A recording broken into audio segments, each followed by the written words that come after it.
pada hari ini sebanyak 500 pengundi pengundi awal yang akan melaksanakan tanggungjawabnya, di mana 476 di Batalion 3 PJAB Durini dan 24 lagi di IPD Tapah. Dan di IPD Tapah tadi saya difahamkan 24 pengundi pun telah pun melaksanakan tanggungjawabnya. Dan di sini kita menjangkakan dalam pukul 10 lebih nanti insyaAllah proses ini akan selesai.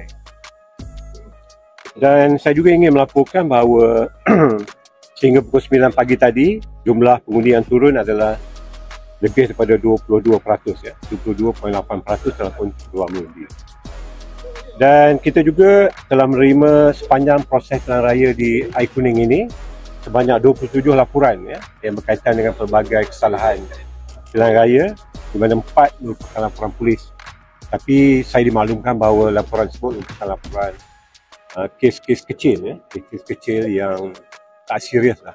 Dan semuanya telah pun diambil tindakan oleh pihak SPR dan 4 lagi dalam tindakan pihak polis.